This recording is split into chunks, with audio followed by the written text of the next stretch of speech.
We know the stars who have made names for themselves in the NBA, but there have got to be players that you saw growing up, coming up, that you thought, this guy can't miss. He's got what it takes to make it in the NBA, but they never quite get there. Is there a guy who fits that description for you, Charles? Well, and I don't believe that.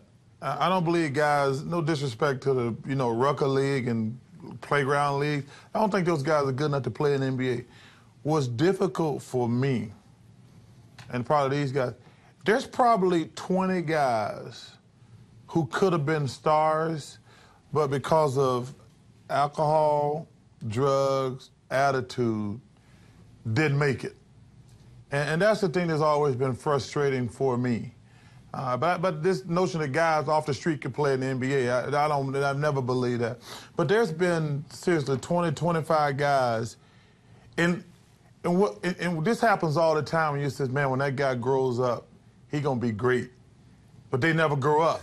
Yeah. There's a lot of guys, but like I say, drugs, alcohol, and things like that, that's always been a problem for a couple guys. But there's always a guy you're like, man, if that guy works hard and he grows up and he matures, those are the ones that's frustrating for you. Is there a best player you've ever seen who didn't make it to the NBA? A name that when you... I got one, and Reggie will know this name. You guys probably haven't heard of him. There's a guy who went to Carson High School in L.A. named Eldridge Hudson. Oh, yeah. Remember Eldridge? El Hut. El Hut. And he was, you remember that name? Yeah. He was McDonald's All-American. He was a lefty. He was about 6'8", and he could handle the ball. He went to UNLV, and he was... I mean, everybody said he's the best player in the country. He was like a point forward, and he blew out his knee at UNLV and never made it professionally. Well, it's interesting because Kenny will know this name. This guy came on a recruiting trip while I was there at UCLA, while we were both looking at UCLA, and he's from New York City. Kenny Hutchinson. He was I wrote his name down. One of the all-time great. He's about 6'3", 6'4", point guard, shooting guard.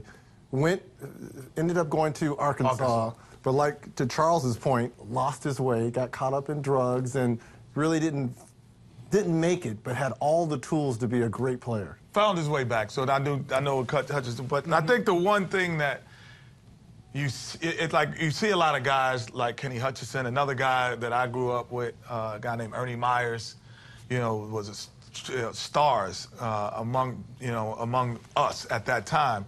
But what you do, you take things from them.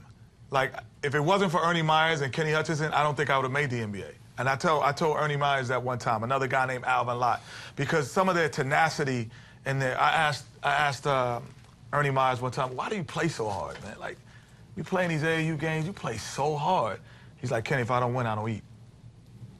I'm like, man, I got to get that attitude. Like, if I don't win, I don't eat. Because he came from a different background. He's like, we don't win, we don't eat. So getting those things pushed me into the NBA. If I never met these guys who I thought were better than me or could have made it, I don't think I would have ever made it.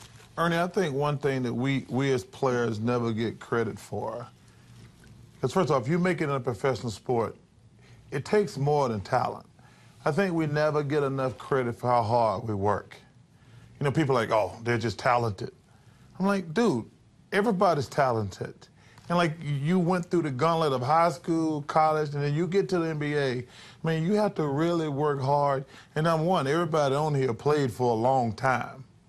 And you can't play in the NBA. Like, talent will get you to the NBA, but you can't play a long, extended period of time unless you're working your behind off. Certain guys have the aura that when you look at them, you say they're going to make it. Like, I played with a guy in college, Chris Jackson. He was a phenomenal dude. And like, when I was playing with him in college, I was saying to myself, when he gets to the league, he's going to dominate. But he could never really, cross over like that, cross over the hump. Mahmoud Abdul-Rauf. Yes, yeah. I think a player that, and Reggie, you were in Indiana at the time, Jay Edwards. We both came in college at the same time. I mean, he destroyed the Big Ten. I thought for sure Jay Edwards. Looking at him as a shooting guard, he's averaging 20 as a freshman. I thought for sure it was going to translate. It didn't. So I would say Jay Edwards, and another guy from the Detroit area, Winifred Walton. Winifred Walton from my high school was a Chris Webber mixed with a Jalen Rose mixed with a Magic Johnson. It just didn't translate. But as far as skills, I mean, he was averaging 26, 12, and 11 in high school. Went to Syracuse. It didn't pan out. So Winifred Walton would be that guy for me from Detroit. For me, I had a real crazy AAU coach, and he would point out people that weren't going to make it. that were supposed to make it, instead of saying this guy is so great.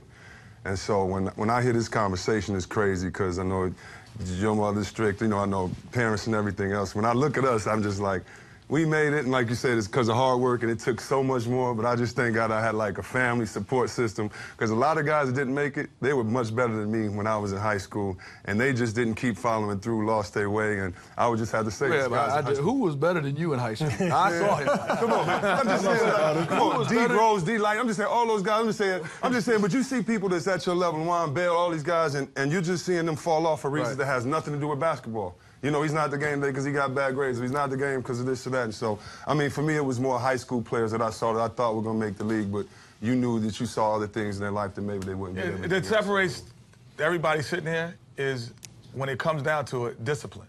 There's a discipline that you have to be an NBA player, or you don't make it.